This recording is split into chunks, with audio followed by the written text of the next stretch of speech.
So again, once again, welcome. My name is Rafael Vasquez. I've been here at Santa Rosa Junior College as an EOPS outreach coordinator. I also have the privilege to teach a couple of classes once every semester. So I teach in the humanities department. I teach a class on gangs in the fall, typically, Humanities 6, and I teach a class on Latin America in the spring and sometimes in the summer. I also recently just started my own nonprofit, or we're in the process of starting a nonprofit that focuses specifically on the needs of the immigrant communities and the undocumented communities in general. It's called Líderes del Futuro. I have had a radio show for the last 11 or 12 years on KBBF bilingual radio for many, many years. It's called Líderes del Futuro. I also have, and you'll see it at the end, because again, mental health is so important to me. I have a TikTok now, and some of the kids laugh at me when they see that I am on TikTok, but I do a TikTok every day in regards to mental health and how do we support each other. And so I'll show you that at the end.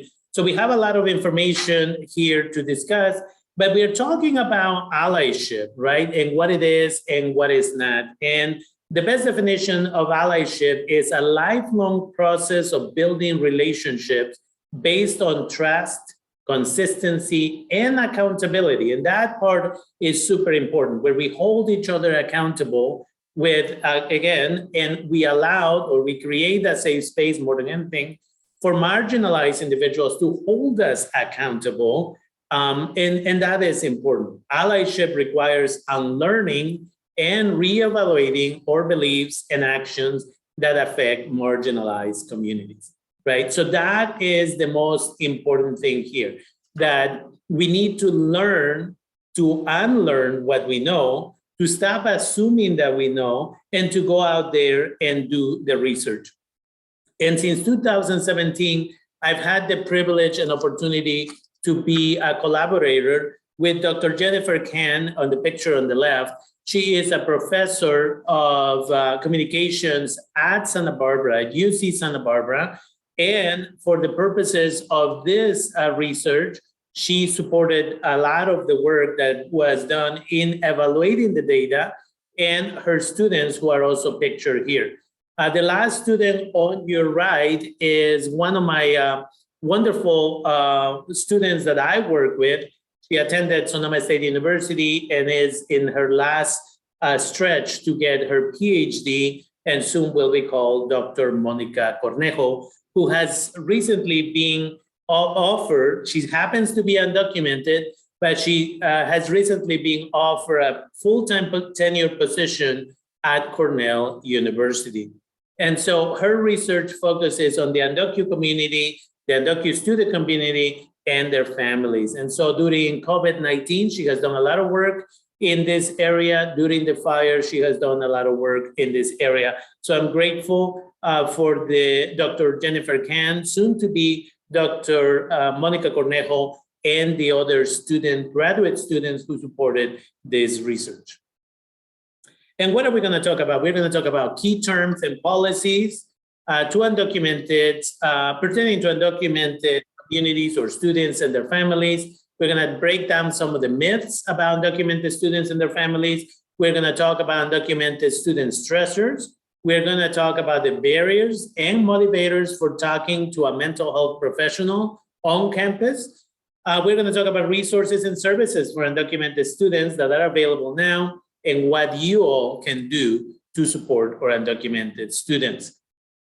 And so the first thing that you can do is, again, being informed. And that's why I'm grateful that you're taking the time and you're here today with us in order to have this learning opportunity. But this is not all. Of course, there's always learning opportunities. This is why I'm always doing research with undocumented students. This is why I finally decided to start my nonprofit, because I see that we need to start working with the undocumented students far beyond the time right before they come to Santa Rosa Junior College, because many of them don't even know what the process of coming to college is. And so that work started for me in 2004 here at Santa Rosa Junior College and continues every day.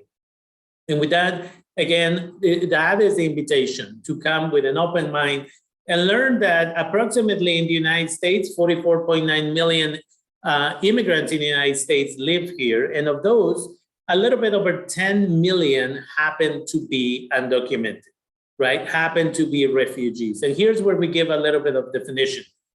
Undocumented is just an umbrella term that is given to anyone who came to the United States without some form of status, as we call it.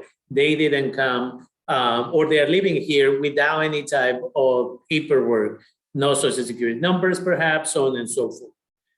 But then, and I've done a workshop before, and I'm happy to do it in the future again, and that one was titled From Illegals to Refugees, because I wanted to make sure that our community understood that these individuals, many individuals are refugees. I myself, I am a refugee. I came to this country not because I was running away from violence, on a regular basis, in the same way that my brothers and sisters and non-gender conforming individuals in other parts of Latin America suffer from that level of violence. As a homosexual male, as a homosexual child, I did experience a lot of violence in my small village, and that was part of the reason I migrated. But the main reason I migrated was because we were economic refugees, which means if I stayed in my home country, in my community of Oaxaca, Mexico, I would never have gone to a high school. I would have been able to go to a university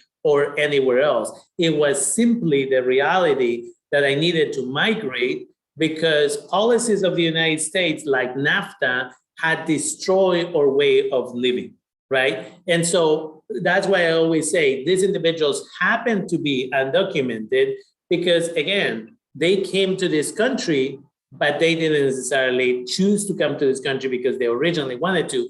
They had to come to this country. Okay, and so that brings us to, again, who we are. These immigrants, the 49 million that I'm talking about, are US citizens or naturalized citizens. Those are individuals, again, who are in Puerto Rico. When they're in Puerto Rico, they're Puerto Ricans. When they migrate to the United States, they're US naturalized citizens. We also have permanent residents. And again, those are the ones that we usually say they are the green card holders. We have asylum seekers. And again, that's what I was just talking about, individuals who come to this country because there's so much violence. And again, just yesterday, I was in a high school in Sonoma County doing outreach. And it was interesting because there was a brother who is from Honduras. And, I said, welcome to the United States. And I'm sorry that you had to migrate to be here, because he happened to be undocumented as well now. But he migrated because of the coup d'etat that we orchestrated in Honduras in 2009. And so again, those are individuals who are now seeking asylum because they cannot go back. We have refugees, as I mentioned before, and then we just have other undocumented immigrants who, again, are in the United States now, but they didn't come specifically because of violence but mainly they came because they are very, very poor.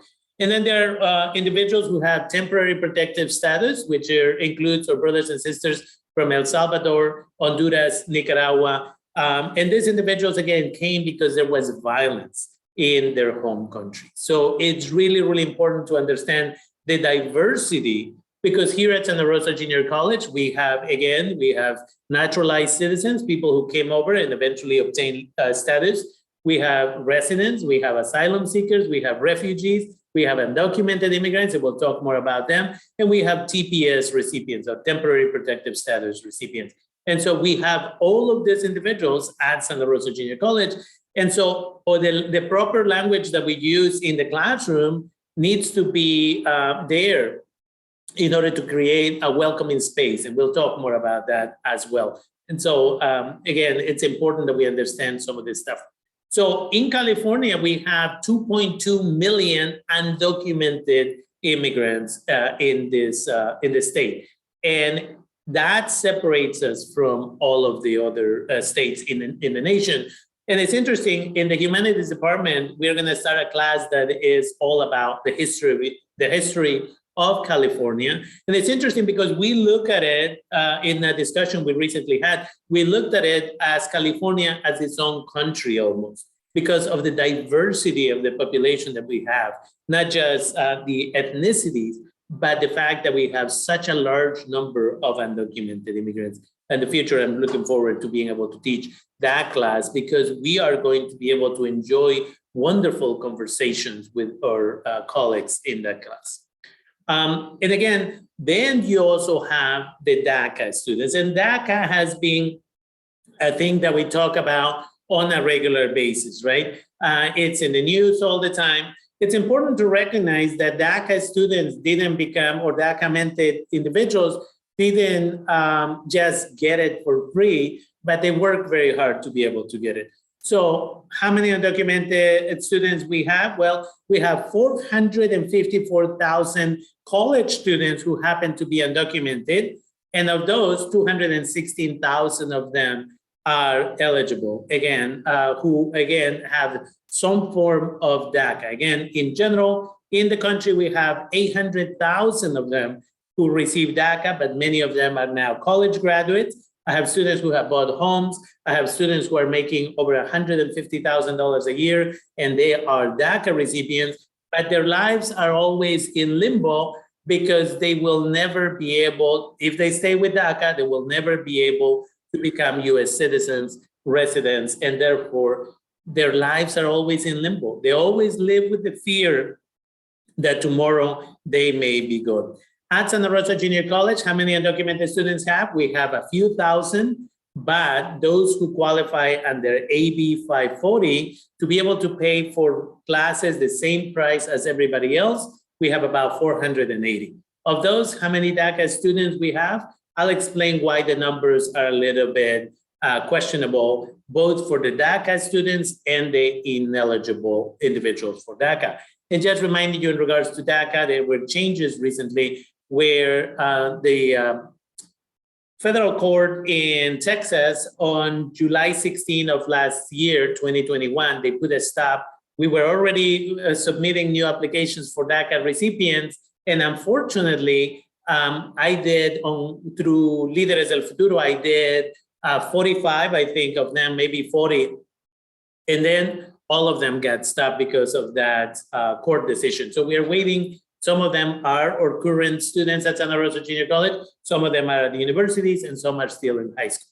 And so again, what does DACA mean? You're a DACA recipient if you have deferred action, which means every 2 years, you'll have to renew your work permit. If you allow it to expire because you couldn't afford the renewal or just other factors, then you may end up losing your job. And then you start creating negative time against you in the United States.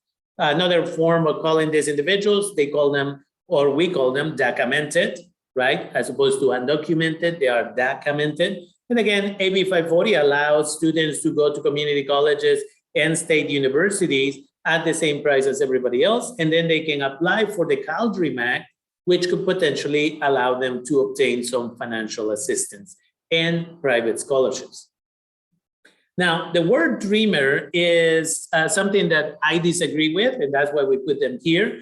The word dreamer is an inappropriately used word about or undocumented students who then go to college, many of them. The idea here is that the youth, when they came over, they are dreamers, but by doing that, we're excluding the parents who originally brought them over to the United States. And so a dreamer is definitely not a word that we should be using in the classroom to refer to our brothers and sisters and other individuals, because you may have an adult who happened to have AB 540 who didn't qualify for DACA, who maybe came at the age of 22. Legally, they can be in a community college. Remember, you never have to have legal status in order to go to a community college. You end up just paying different prices. But again, this is what happens, right? That the uses of language. So if the person came in at the age of 22 or 25 and it's in your classroom, if you use the word dreamer and you're referring to, again, saying that the good people are the people who came as children against their will, then we are ending up in a situation where we are separating this individual. Everybody who comes here comes out of need, and everybody has a dream of succeeding. So again, that's important. And the last thing here is mixed status families, and we have a lot of them, especially when we have older children who came here as immigrants and they live in the United States, they come to college, but then their younger siblings are US born. And unfortunately, what we find a lot of the time is the older ones do very well. You're welcome to check out the book, Lives in Limbo. And if you need to borrow a copy, I have a few copies available. Lives in Limbo by Dr. Roberto Gonzalez, formerly of Harvard University. And so what we see is those children who migrate, often as undocumented, they tend to do very well in school and in college. And their younger siblings who were born here, partially because they don't have to worry about their status, they tend to not do as well. And I've done another lecture about that. Again, DACA didn't happen just because President Obama wanted to give them this protection. It happened because some of the children, some of the youth, some of our former students, including Laith and a few other individuals, would go over to San Francisco and literally just lay in the middle of the street in front of the federal buildings. And they would say, you know, you need to protect us from deportation. And that is what happened on June 15, 2012, when President Obama said, okay, we're going to protect you because we need you as workers. You're getting the education, and then you are at risk of being deported. And so as a result of that, I've had the privilege of supporting close to 400 students and former students of Santa Rosa Junior College to obtain DACA status, DACA renewals. I do DACA renewals every Saturday as needed at my other nonprofit, Humanidad Therapy and Educational Services. And so, again, it's important that we recognize this.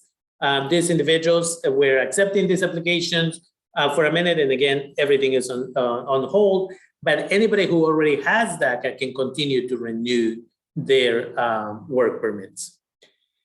And the reality is there are many individuals who have a hard time renewing their DACA. So the cost to renew your permit is $495. It has to be renewed every 2 years. And sometimes it takes 6 months, sometimes it takes 3 months, sometimes it takes 8 months. Student just reached out to me, former student reached out to me yesterday, and he says, Rafael, what do I do? Right? He was one of our students. He's now at San Francisco State. And he says, they're saying that I cannot come back to work until my work permit is renewed. I don't know when this is going to happen. So in those situations, we contact one of our Congress people, and they are the ones who advocate for the students. But last year, because of COVID, one of our students and two other of our former students at Santa Rosa Junior College lost their jobs, unfortunately, because their DACA renewal wasn't done on time. The benefit now is Santa Rosa Junior College is one of a few community colleges in California where we now have an attorney that can do the DACA renewals for students at Santa Rosa Junior College, and there were a few $1 million put aside to pay for the actual renewal. So again, that is one of the few, but College of Marine, for example, doesn't have that. Many other colleges don't have that. So it's important for us to keep this in mind. There are a lot of opportunities for our students to benefit, but it's not easy to go through that. And again, going back, because I really want you to understand who we have as students in our student population. We have AB 540 students. These are individuals who, again, many of them are US undocumented immigrants who came here as children and are now in the United States. They completed 3 years of high school and graduated from high school, or they completed 3 years of high school and got the GED. Or maybe they took a couple of years of middle school, then they did 2 years of high school and were able to graduate. It's a combination of factors. This is an assembly bill that happened in 2001, October 11th, I believe, of 2001 was when it was signed into law in California. But what I found interesting, again, when we're talking about equity and we're talking about creating welcoming spaces to students, Santa Rosa Junior College didn't start talking about welcoming undocumented students onto our campuses until I started working here in 2004. And my first presentation was interesting because I went to LC Allen High School with a couple of colleagues. And when I inquired, they said, no, we don't talk about that. And I remember I took the mic and I spoke for the first time.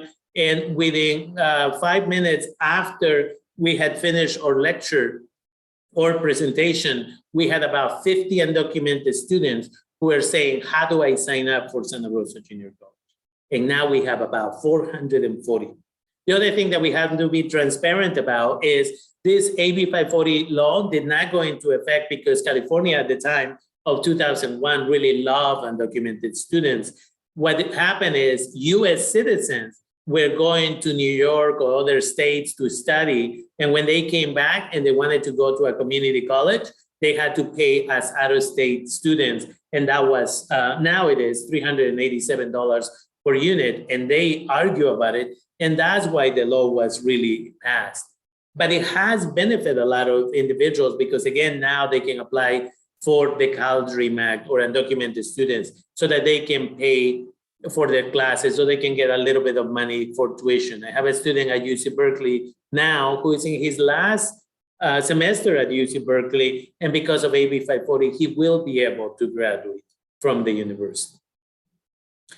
And again, it's important that we understand that the Federal Dream Act doesn't exist, right? The Federal Dream Act was an idea that has been going around for many, many years. And the goal was to allow undocumented immigrants to be able to go out there, get legal status, as they call it, the green card, and then be able to contribute to this country in large numbers, right? But I want to point it out because a lot of people talk about the DREAM Act. The DREAM Act doesn't exist.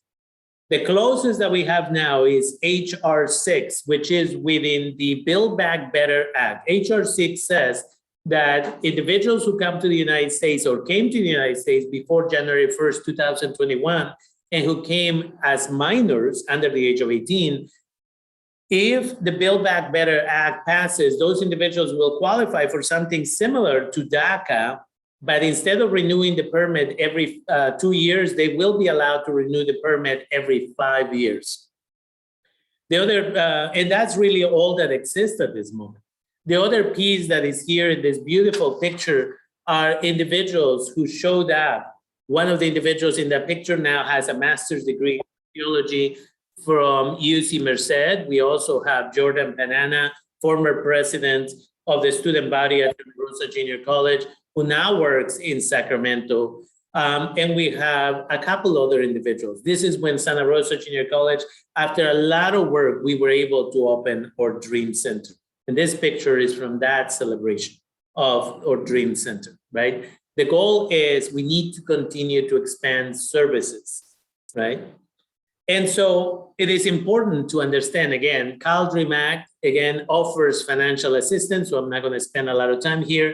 With the only other piece that, again, now, it doesn't matter if you came to the United States or California, I should say, as an adult, if you complete the equivalent of 1,260 hours of non-credit classes, such as ESL non-credit, such as the GED preparation classes, adult education classes, and then the students pass the GED, they can also go to college. And again, the state of California doesn't do it because we really love undocumented immigrants, but we are doing it because by 2025, according to the Public Policy Institute of California, we're going to be short 1.6 million workers for careers that require at least 2 years of college or more.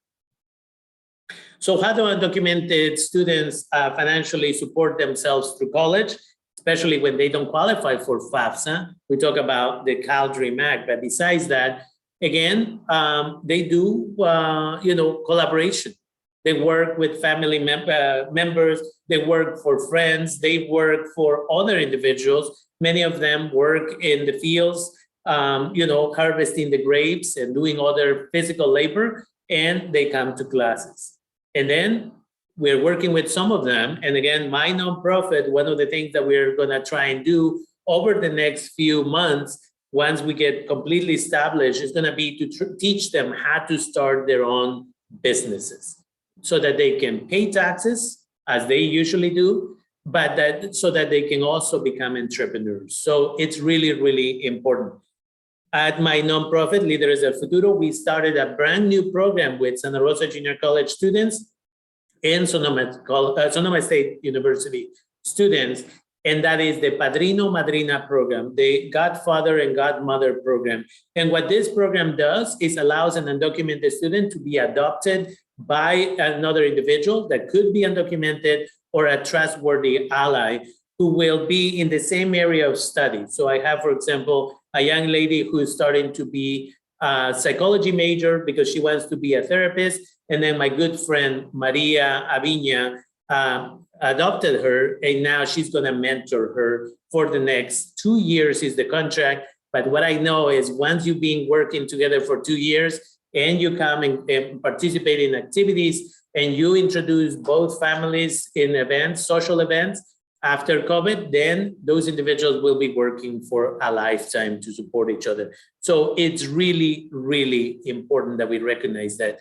And again, other individuals say, you know what, I don't have the time to volunteer. Can I make a donation? We'll take that. Another individual will say, you know what, I don't have the money to pay for the students' books.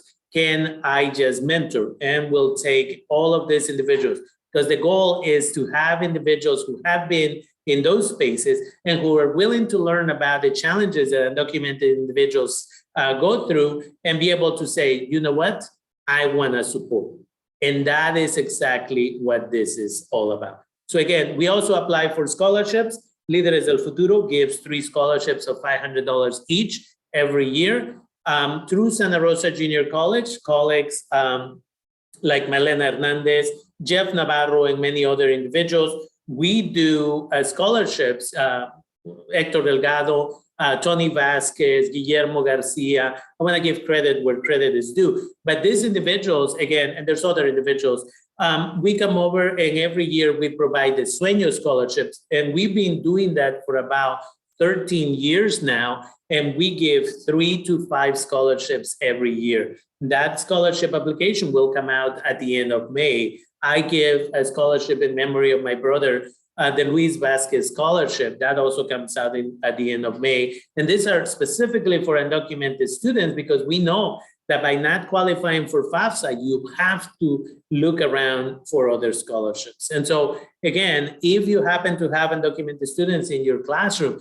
again, feel comfortable to just create a slide and say, hey, do you need support with scholarships? Check over with Rafael Vasquez. He may be able to provide you that support. I want you to be very open, and we'll talk more about how you provide support to our undocumented students.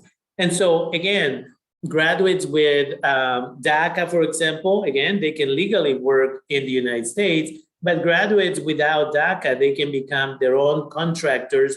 We are starting businesses with some individuals so that they can legally work and pay taxes and get paid properly. Because the other piece, and today we're going to talk about that on my radio show at 6 in Spanish First, it's going to be about wage theft. And this happens a lot.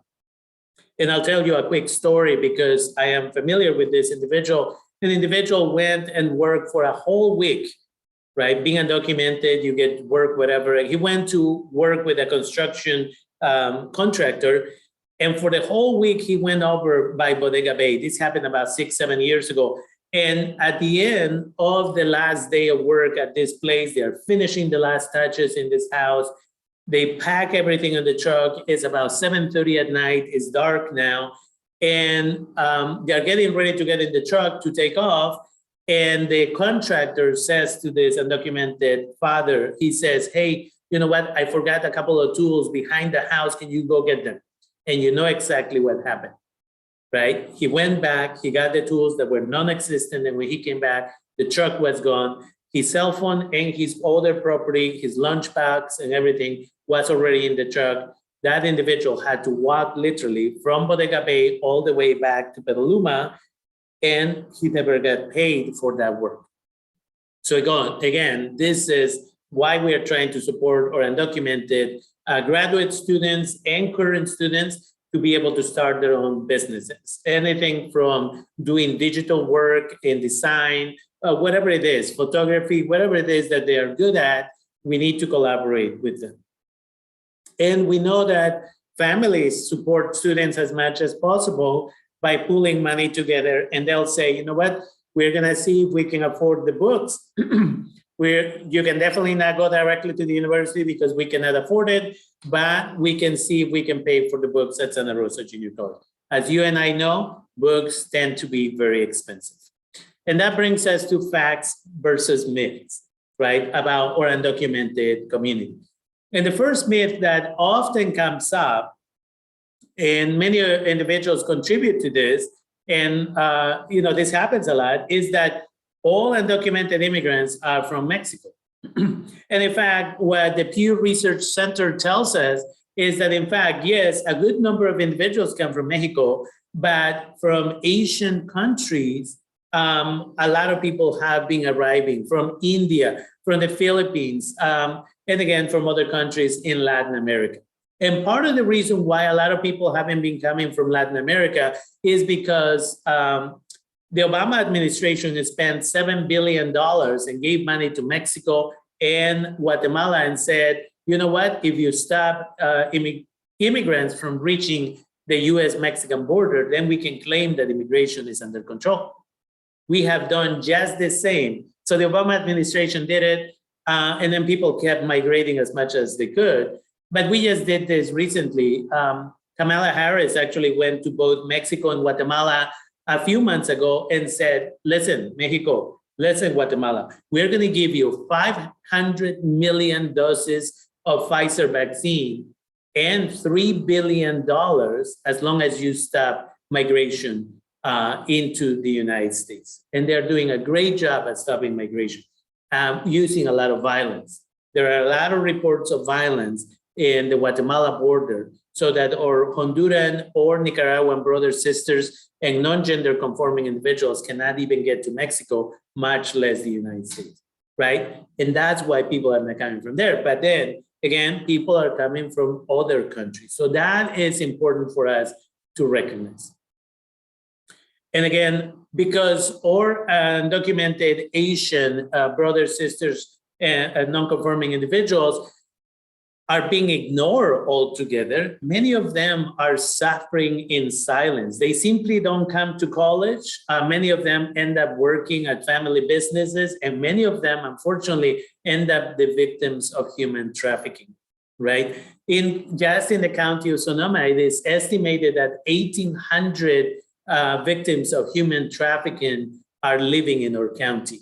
And many of them, we encounter them on a regular basis, whether it is at restaurants, whether it is at nail salons, whether it is at different locations.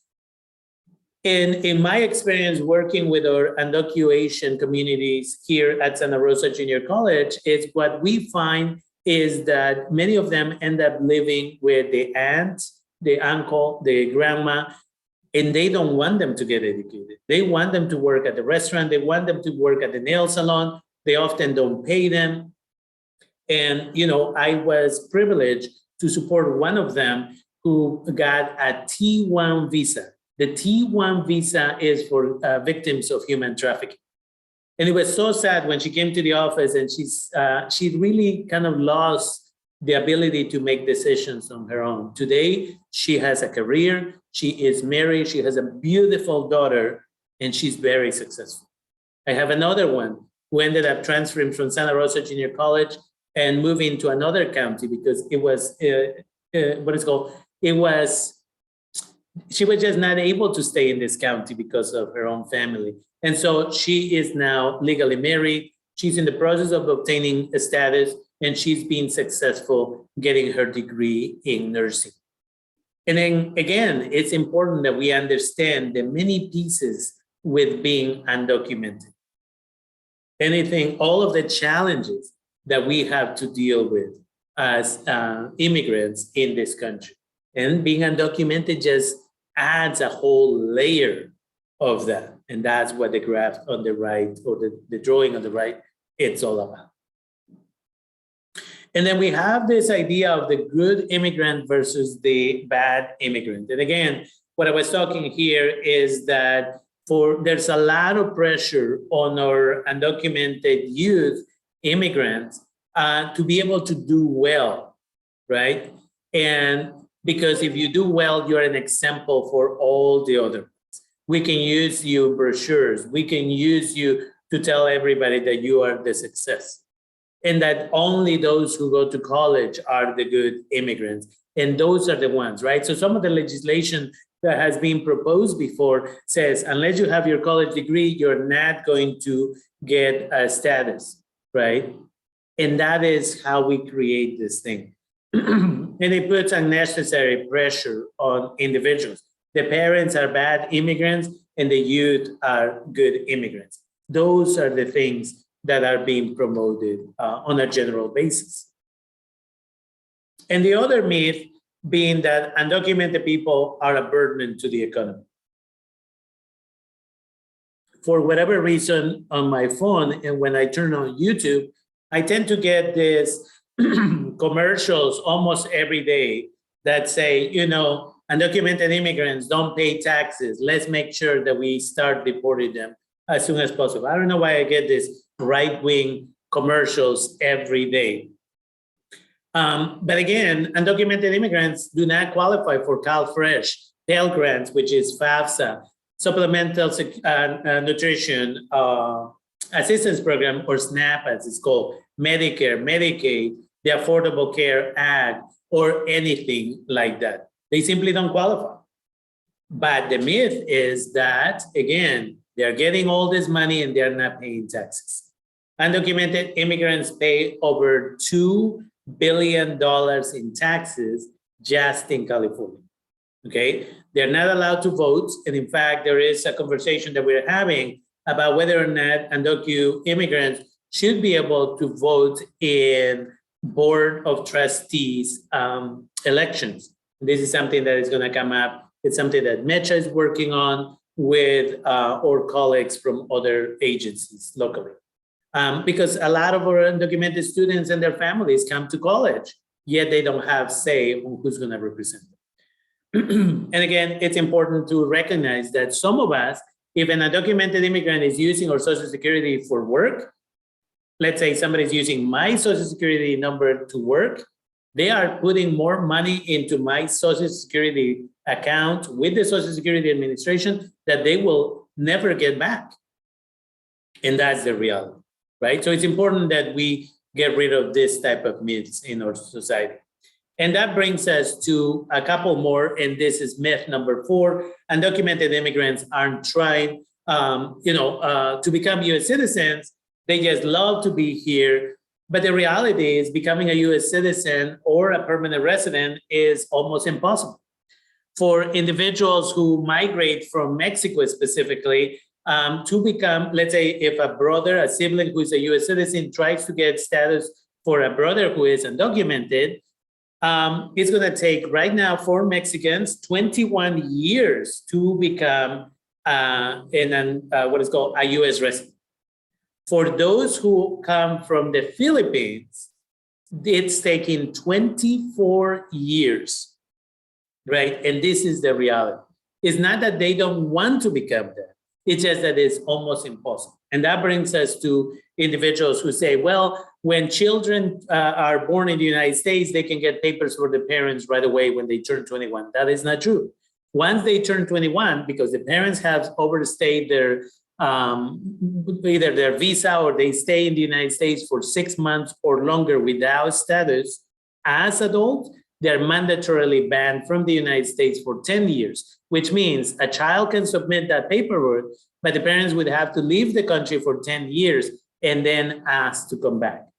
And that is the process, right? And here's where I stop and just remind you that during COVID, a huge number of individuals who passed away during the pandemic due to exposure to COVID-19 are our sisters, nurses who migrated from the Philippines on work visas to the United States, and they are the ones who have suffered in large numbers, and now their children and their husbands, often in their home country of the Philippines, have been left without a mother or an income. And the other myth is that this is the last one: undocumented immigrants, have these superpowers, right? That individuals can just handle everything, that they don't have to worry about mental health, and that they can have 2 and 3 jobs to pay for everything. No, the reality is we just, as immigrants, we learn to bottle everything in. This is where we're gonna go into mental health, right? We're hearing that there's domestic violence in the household, but we're afraid because if we report it to the police, we don't know if everybody is gonna get deported, so we keep it inside, right? That at work, being undocumented, your supervisor is a bully and they know they can get away with it. You just keep it in because you need the money. That your professor makes racist comments or anti-immigrant comments, or says, your English cannot be understood, go back to ESL classes, right? What are you gonna do? Well, you're either gonna take it in and try to work through it, or you're gonna go back to ESL classes in hopes that somebody will teach you what you may not need, right? And this happens a lot, and has happened a lot at Santa Rosa Junior College to our Asian immigrant community, right? If we are gonna be honest about conversations, I have to speak about this because I am the one who receives these complaints all the time from students. Oh, you come from ESL, go back to the ESL classes because your pronunciation needs to get better. And again, if you don't have anybody you can go to, you just bottle it up, and that's what happens. And that brings us to the undocumented stressors. And so what we did here is we did research with our undocumented students at Santa Rosa Junior College, and 27 students responded to a survey that had the following questions. How, if at all, has being undocumented affected your performance at school? Also, what have SRJC, the college, and people at the JC, including faculty, staff, classmates, done to support you and other undocumented students? What more can the JC and people at the JC do to support you and other undocumented students? What can faculty do in or outside the classroom to support undocumented students? And then we asked them to define what does allyship meant to them in regards to undocumented students, and to share any instances in which they have experienced blatant or subtle verbal or physical attacks inside or outside the classroom. So those were the questions we were working with. And I was grateful that 27 students were comfortable with sharing this. And part of the reason they're comfortable is because I have 17 years of being very open and direct that I'm here to support our community of undocumented students. In fact, in my job description, it says that is my job. And so SRJC undocumented students spoke about, again, the fear of deportation for themselves and their family, the fear of the end of DACA, right? And how that creates a lot of anxiety, right? The fact that what's the point of getting my education if I'm gonna end up going back to my home country? They felt uneasy or embarrassed about disclosing their status to faculty, staff, and other individuals because they don't know exactly what's going to happen. And so a student said, I feel such freedom and confidence when I see the word undocumented on college forms. It takes away the pressure and stress about lying about my status. Years ago, that prevented me from enrolling in college. I found it terrifying talking about my status. It made me sick to my stomach, okay? And so this is their experiences.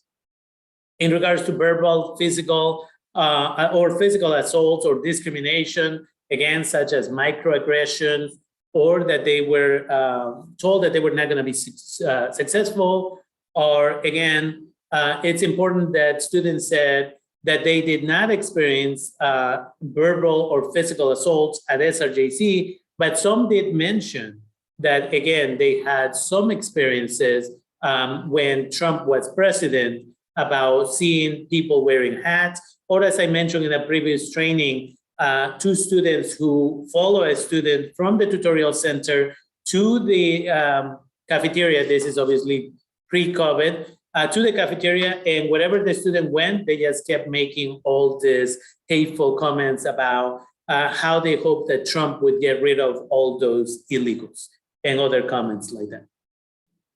And when we talk about, again, financial challenges, like the struggle to pay for school, rent, and other living expenses, the struggle to financially contribute to their family, the pressure to succeed and support family, and the fact that they have to work long hours, which makes it challenging to keep up with the homework. A student said, when my parents became unemployed, I wanted to help out my parents get food on the table and make the situation less hard on them. But since I'm undocumented in this country, I could not work, which only left me with having to watch my parents struggle to find ways to get food on our table. It really impacted me psychologically, knowing I couldn't help, and it made me feel like a burden to my family. Experiencing those emotions were the worst so far I've had to deal with, which made it so difficult to focus. And as a result of that, I had to drop out. Okay, these are the experiences from our students. And then the barriers to accessing resources, because they don't qualify for federal benefits, as we've been saying. They don't qualify for a lot of scholarships or employment that is going to pay them enough.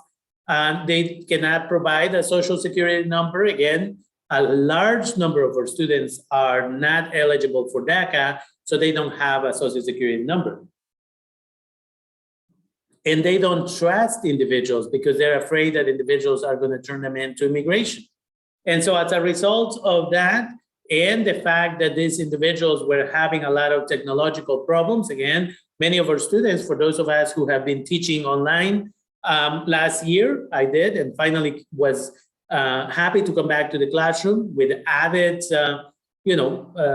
dangers because we're teaching in the classroom. But at the same time, I rather teach in the classroom because I know my students can get the information directly rather than dropping out of that connection all the time. Students said that they felt unsafe because the student said, I feel unsafe because I've seen so many people in my life be deported and wouldn't want to publicly tell anyone I'm undocumented, as it may affect my family members as well. And again, this is why working with undocumented students has been challenging for 17 years, but it is possible, right? Because there has to be that community that has to be created where parents now call me up and they say, my son is a senior in high school. He wants to come to Santa Rosa Junior College. We've heard you on your radio. You do these lectures out there in the community. Can we make an appointment? And again, I am blessed to have that trust from our community. And again, I'm blessed to have that trust, not just with the Latinx community, but our Asian community and other communities as well. Another student said, honestly, I'm just scared because I'm not sure if they asked for my information, even though they haven't. And all my life, I've been told to be very careful about talking about my status. So some of our students here at Santa Rosa Junior College last year did not apply for the emergency grant. First of all, we were not giving them emergency grants for a while. And then the state of California sued the federal government, and we were able to use those funds, and we started giving emergency grants. But even then, a lot of our undocumented students were not comfortable with asking for those funds. And in fact, I had a phone call yesterday from a current undocumented student who said, they are offering me some money, it's called the emergency grant, can I legally take it or not, right? There's that fear that if I take something that I've been told I shouldn't take, what is gonna happen to me or my family? And this affects our mental health, again, and the traumas that we all carry with us. And so the next one is the barriers to accessing resources. Again, staff and counselors may have limited availability because of COVID or limited knowledge. So sometimes students may be going to a counselor and the counselor may not have all the information. And that's okay. But that's why people like myself have this privilege of spending hours and hours at night learning all this material to be able to be of service, right? So students sometimes are too busy working during the 8 to 5 hours. That's why we are offering sometimes time in the evenings and weekends. It's important that we do this. And the students are embarrassed, right? they may not feel that they belong in this space. They may be afraid to raise their hand, right? And so sometimes what I find is exactly what the last point is. They ask a friend to contact our offices and say, well, if I was undocumented, what would I qualify for, right? That way, if somebody looks them up in the system on SIS, for example, and they were to check their status, they're US citizens, right? So they're not affected, but they're asking for a friend, literally. And so what students have said, in the sense of counselors, it would be great for them to have the resource information available to undocumented students. I would try to get appointments with the AB 540 counselors back in the day, and it was nearly impossible to get in to see anyone due to high demand.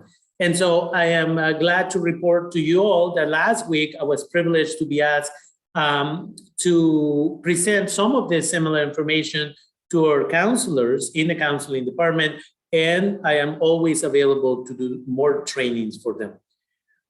And then another student says, just out of embarrassment, the news media, society have labeled being an immigrant as a bad thing, and I know I shouldn't be embarrassed to seek help or to seek resources, but I cannot help it, and it's something I'm working on. Again, we need to be more open, and so I invite you, and there are going to be some recommendations in a minute or two, but I invite you all to, again, hopefully be more open. Let's go beyond just having a sign on our window, but putting information in our syllabi. And I don't want to get too far ahead of myself here, but it is important. And again, continuing with stressors, the uncertainty of planning for the future. Again, what careers can I pursue? Well, we are privileged that SB 1159 passed about 2-3 years ago now. And it says that any individual in the state of California can qualify now for any of the 41 to 43 licenses that are out there, anything from a contractor license to a lawyer, to a doctor, and so on and so forth. So our undocumented brothers, sisters, and non-gender conforming individuals can now obtain those. They just simply don't know. So again, it's important that we are more honest and direct students to receive this knowledge. So I'll probably end up doing a few videos for them as well. Again, the helplessness and hopelessness, right? The feeling that I cannot do anything to better my situation. Well, a lot of individuals don't know that if they were abandoned by a parent, or they were neglected, or they were abused by one parent, that those individuals, if they're single, and they are under the age of 21, they can actually qualify for a special immigrant juvenile status, which can give them residency in the United States and eventually citizenship. Again, we have all this information. In my YouTube channel, I have a bunch of videos that explain this. I even bring attorneys that can explain it, and we can do more of this. We need to do more of this, okay? And again, these individuals have to work extra hard to do well in school, right? And this is because they don't have access to funding. So they have to go and to have 2 and 3 jobs. I remember when I was in college, because my parents were not here and I didn't even know anything about financial aid. I had 2 and 3 jobs while I was at Santa Rosa Junior College and Sonoma State. So it says here, I wanted to do the police program. I can't, because in order to do that and have a job in the police force, you must be a citizen. Me being undocumented, there's no future for me in whatever field that requires citizenship. So it would be pointless for me to take classes. So then it comes down to just picking out a career, even if I don't like it. But it would probably be the only career that wouldn't ask me for citizenship. And it's interesting because when we were looking at the data, we look at the data without looking at names or other identifiers, of course. But I actually got a text message from this student, and we had a conversation last week over by Bertolini Hall, and he cried out, and because his dream has always been to be a police officer. He's going to be a nurse now, because he's been working in a space where there's a lot of nurses. And he says that this is his second choice now. He wants to help the community. That's why he wanted to be a police officer. But to be a nurse, he has DACA, so he doesn't have to worry about being a US citizen. He can still practice and be a nurse. But to see this young man that is always full of life and smiling, and to see him just break down because he always puts on this mask, right? And to see him break down, and he says, I cannot even have this conversation with my parents. He says, I try, and my dad just says, son, I don't know what to do for you. Go out there and ask Rafael because I don't know. So we refer him to a counselor, and I'm grateful that the counselor and he met. We checked in again yesterday, and he says that he's choosing his classes for next semester. He had been accepted at a university, and now he's going to stay at Santa Rosa Junior College to do the prerequisites for the nursing program. So again, this is their thing. These are the challenges, and it's important that we have the knowledge to be able to guide them properly. And that brings us to the barriers to talking to a mental health professional, right? It's important that we do this. It's important that we understand. At Santa Rosa Junior College, students can go and see a therapist, and they usually get between 6 and 8, maybe 9 sessions, and then we refer them to outside agencies. And so, again, the interview is work that the work, has been done in other places, and this is where Dr. Cam and her colleagues have been doing research, and they interview 24 community college students before, and this is research that has been done in the past, and I'm grateful that she was willing to share this because some of the 24 students are actually some of our former students here at Santa Rosa Junior College. And she focused on this idea of the perceived threat, right? In why don't I go talk to somebody who is going to provide me these services? Is this perceived threat to self, safety, and family, right? Confidentiality concerns.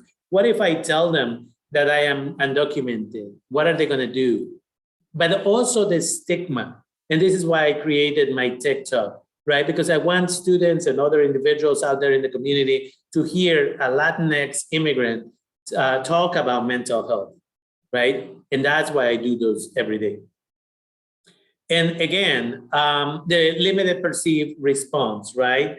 What are the mass media perceptions or representations of mental health, right? It's important to, again, what do I do in order to cope with these difficult situations? And there's so much information out there that it can be overwhelming. And students also say, I couldn't find enough information about how to book an appointment.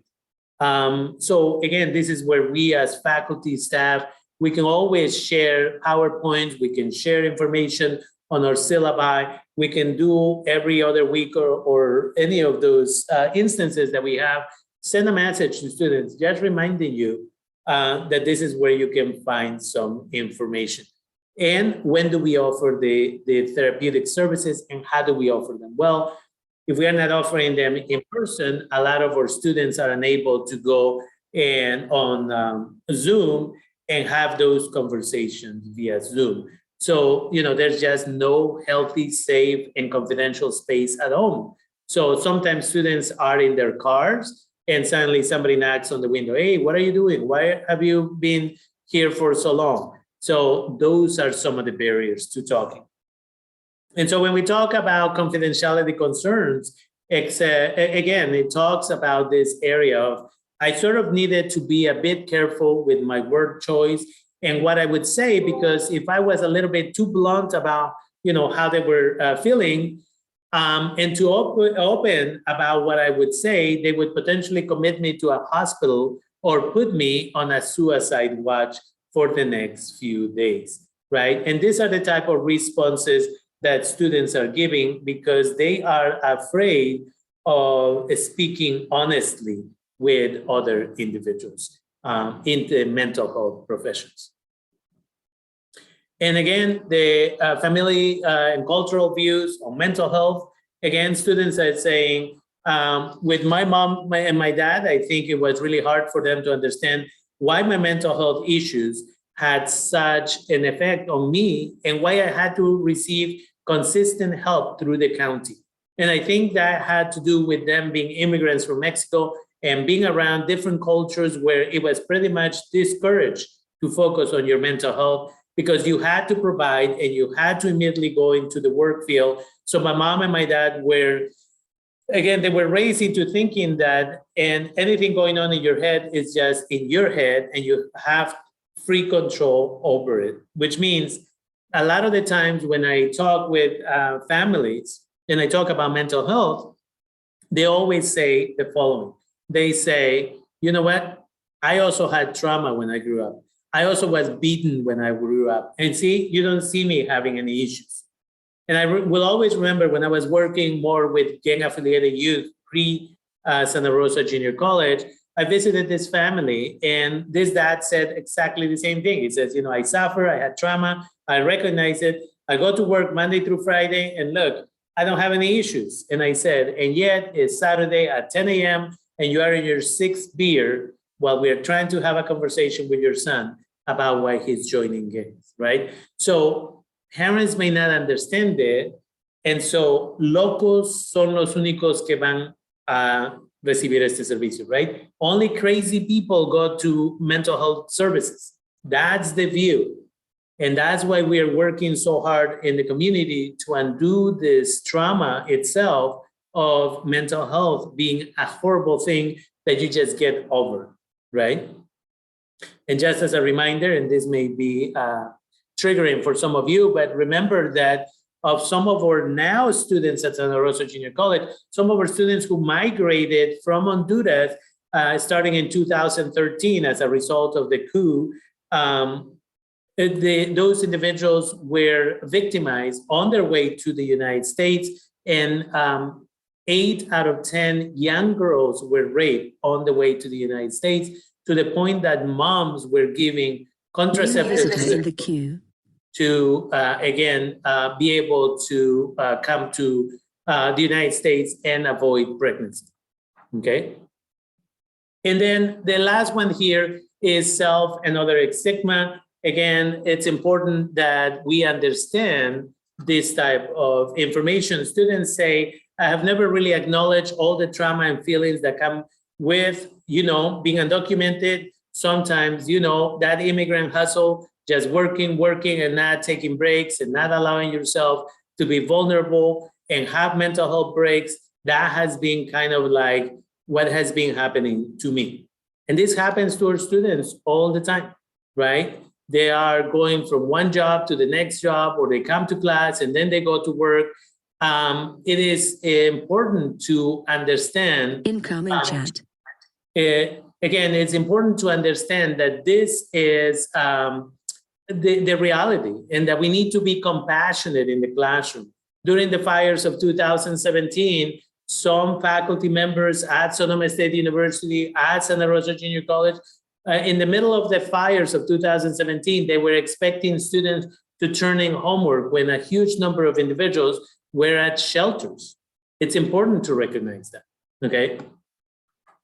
And again, in regards to other barriers, it can be overwhelming, right, for students. And they say, I guess what really pushed me to do it, to talk to a mental health professional, was the fact that I just woke up one day and it was really, you know, I just really needed to get help, because if not, nothing was going to change and I was going to keep on feeling like this. I don't want to feel like this anymore. Like maybe I should just try and, you know, give it a try once and see how it goes. So again, some individuals, they suffer in silence. And unfortunately, again, it's about speaking out. So in my class, for example, I put information about mental health services on campus on a regular basis. I remind them, I send emails every week, and I remind them, again, I hope you have a wonderful rest of your week.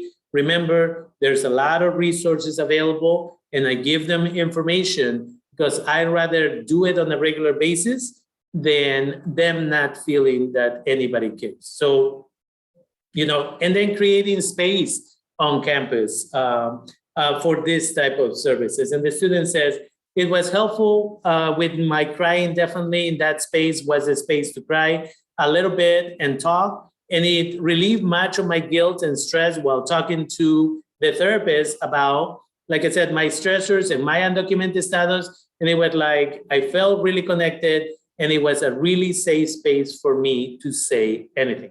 So again, there's a lot of undocumented individuals that are needing this support, but often they don't get the support, right? So scheduling appointments, how soon can we schedule appointments?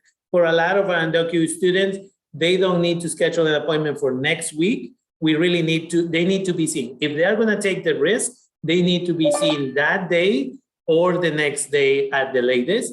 And then remember that for the longest time, non-credit students did not qualify to be able to receive the services. It seems like things are changing, but it has taken a lot of work and a lot of advocacy for which I will not take credit. Other individuals have done that work, and I am grateful that they have done that work.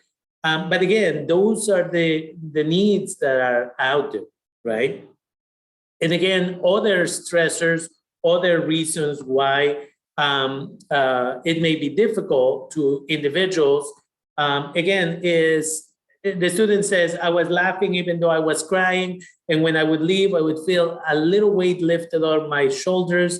I was able to reflect, and I also be able to apply them, right? The coping strategies. So it gave me a sense of hope, and I can apply even though they're not hard milestones. Yesterday's TikTok was all about goals, and these are the things that individuals can learn in therapy, right? It would be beautiful to do like group therapy with undocumented students so that they can find the challenges that they're all facing, right? So that's some of the work that we do with my other nonprofit, Humanidad Therapy and Educational Services. And so there are a lot of resources that are available at Santa Rosa Junior College. As I said, the Dream Center was finally created in the middle of Clover Hall. It wasn't the appropriate space, but at the moment we had what we had. We had anti-immigrant individuals come onto our Dream Center and point and say horrible things to our workers.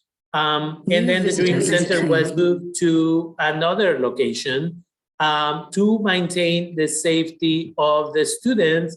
And so it allows us to be able to, again, create safe spaces.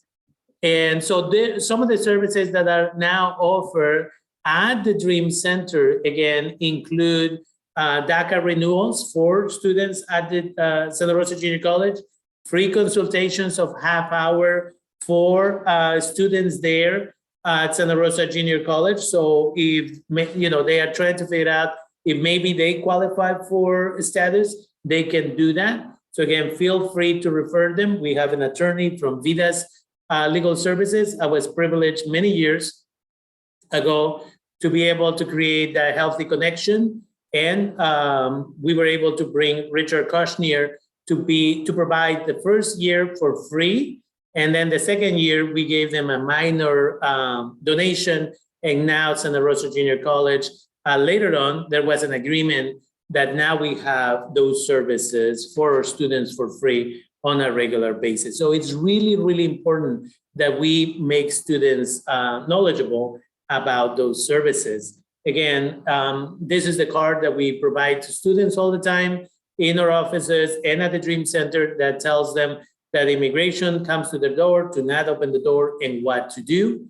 And we can make these cards available to you all if you would like to. The 707-800-4544 is the Rapid Response Network. When somebody believes that they may have seen immigration in the community, we can call that number, you can call that number, and then a rapid response group gets deployed. These are all volunteer. They go out there from the community, they verify the information. If immigration is there or was there, information is reported back to us.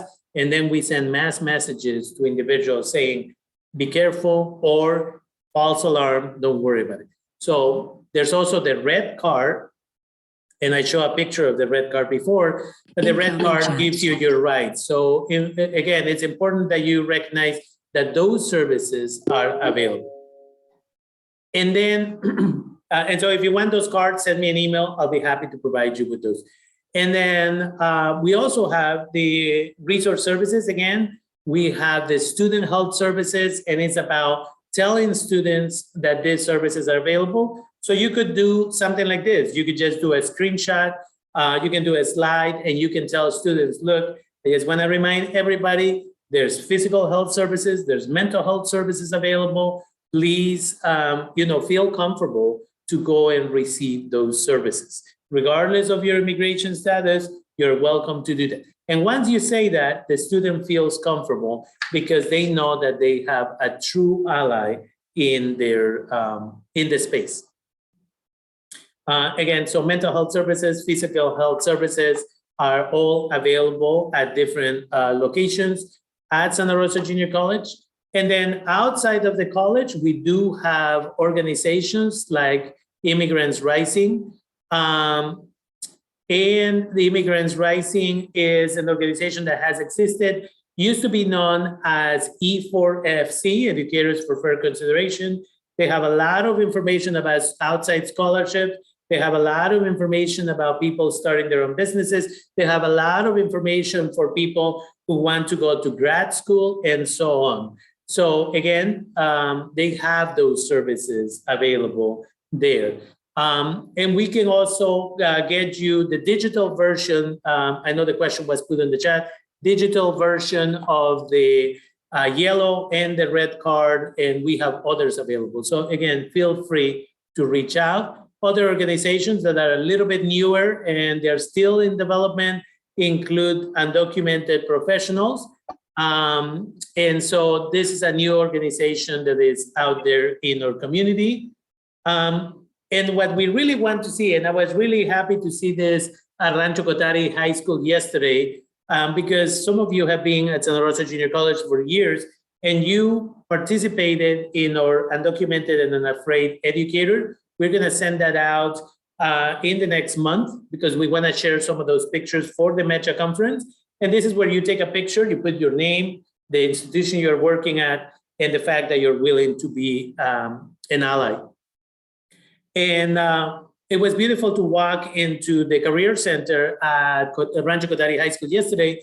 And that's the first thing you notice. My name is so-and-so, and I am an ally, right? And so this lady is completely committed to challenge anybody who will say something against undocumented immigrants, and she's putting it right up front.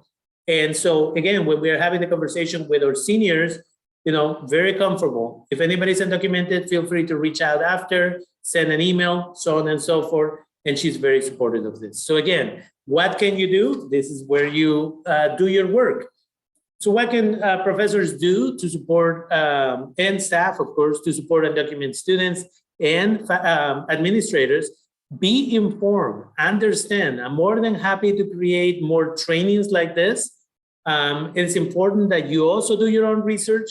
I have a piece of research that, there's so many slides, but there's a piece of research that is recent that I'm happy to send to all of you, or you can send me an email and I can send it to you all, that talks about specifically the benefits of students, how successful they are based on how much support they get from administrators, from faculty, and from staff. So again, that's a wonderful way to continue this on your own time.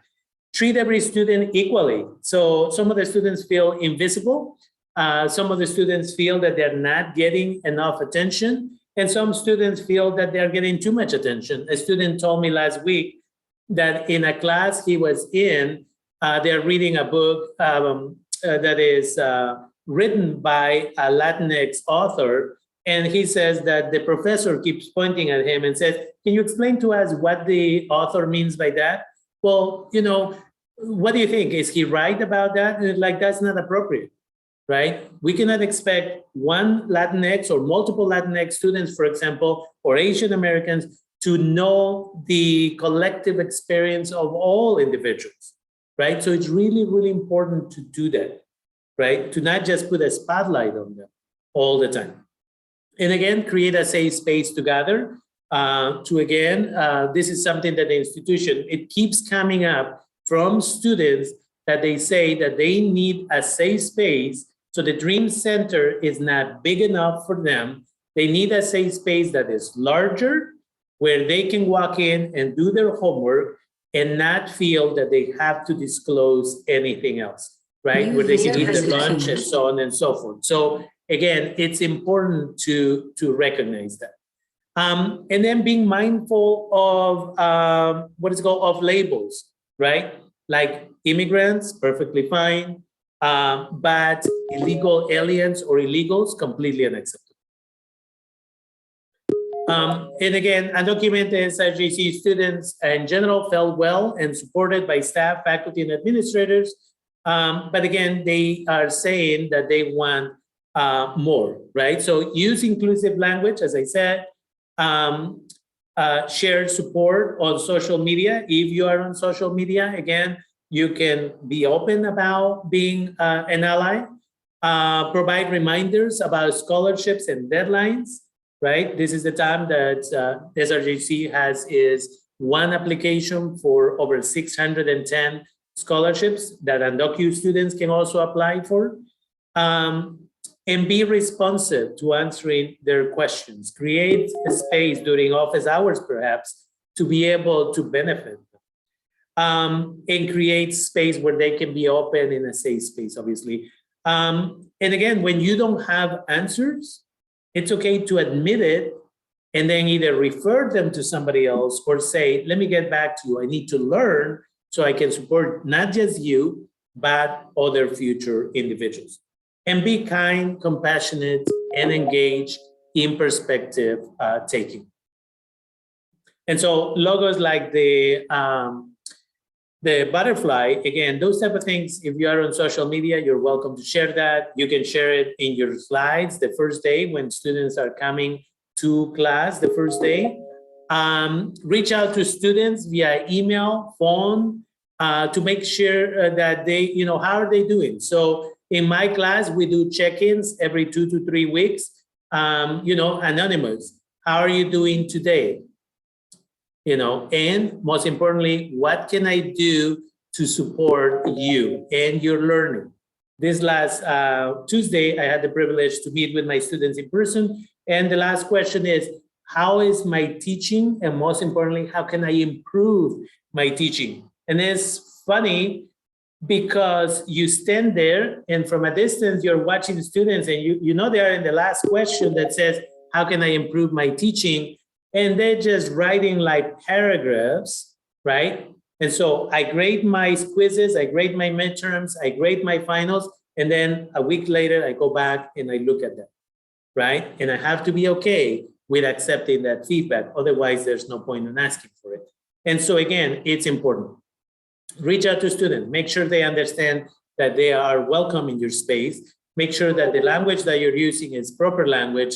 And again, learn about the experiences of the students so that they can keep coming back to you.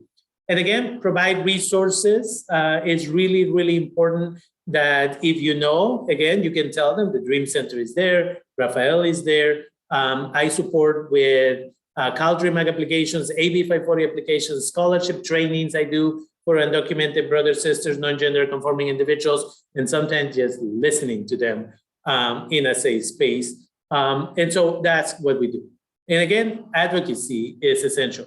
Hey, why is it that we are not offering this, right? Like I'm asking my department in humanities if I can start teaching my Latin American and Caribbean class in Spanish. Because I have 50 people who have said, if I offer it in Spanish, they're willing to come over. And some of them want their child to come over with them because their children who have taken my class have come back and said, this, and parents are like, okay, I want to sign up. Okay, so that's what you could do. Advocacy.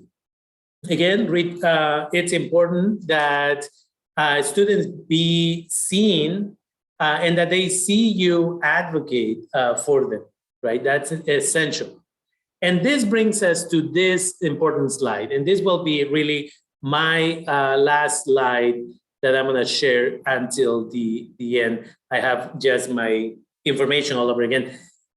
And many of us, again, if we're gonna start having honest conversations at Santa Rosa Junior College about advocacy and creating welcoming, diverse, and equitable spaces, many of us have been performing allyship, right? Hey, I'm just gonna put a sign here and I'm just gonna go have some burgers now because that's it, I'm done. I don't have to do anything. But true allyship means that you're gonna take a certain level of risk with friends, family, colleagues, and even your employers, right? To be able to be there, right? And that's what it says. DACA students want allyship rooted in a deep concern for undocumented immigrants' well-being rather than enhancing one's reputation and ego, right? And here's where I also need to be honest and direct, right? It's important. A list of all undocumented students was created for me around 2008, 2009 at my request so that I could continue to communicate with students. And that way we have created a lot of services at Santa Rosa Junior College. But 2 years ago, for one reason or another, my access was taken away. And for 2.5 years, I've been asking the administration why and what they're gonna do about it. And all I get is, we'll get back to you. We're looking into it. Well, we're looking at who should have access to this information. And one time I was told that it had to do with making sure that the information was secure, right? And again, I'm putting it out there because for 2.5 years, I haven't had access. And if I don't have access to communicate with students, even though it is in my job description, then am I really fulfilling my responsibilities? Allyship means that we come together and we question each other and we challenge each other respectfully. And then, even if we disagree, right, we are gonna create equity, we need to do it correctly. All right, and with that, people can engage in allyship without the need to be recognized for their work. And I know that a lot of what I've been saying here is, I've done this, I've done that, because I want you to understand that you can do all of this. Because today I'm here and I don't know where I'll be tomorrow, but the reality is somebody else needs to do this work as much as I've had the privilege to do. And again, professors can make it clear at the beginning of the semester that you are an ally. Again, put it in your syllabus. I am an ally. Feel free to come to my office during office hours. Send me an email, all of that stuff, right? Inform students of undocumented resources, again, as I've been saying, and if appropriate for your class, assign readings that include the stories of all these immigrants, not just undocumented, but immigrants, right? So that's what we're talking about.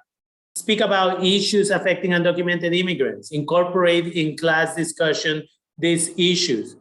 When a student in the class says something offensive about undocumented immigrants, not just correct them, but if necessary, if the behavior continues, refer them for disciplinary action, right? And encourage students to visit you again during office hours and create safe spaces. A student once expressed in the classroom how she believed people should go back to their countries and the teacher did not correct her or make her aware of how she could make others uncomfortable. This has happened at the JC multiple times, but this is just one example. And students say that allyship means, to me, having someone to contact when needing an answer that you may not be comfortable asking a person who has not been in your shoes without judgment. And with that, my name is Rafael Vasquez Guzman. I am a professor in the Humanities Department. I am the CEO of Líderes del Futuro, an upcoming nonprofit organization that is supporting immigrant communities and or immigrant undocumented students at Santa Rosa Junior College. And my TikTok is líderes_del_futuro. You're welcome to include it in your syllabi, share it with your students. It's all about positivity and how we support each other. Thank you for your time.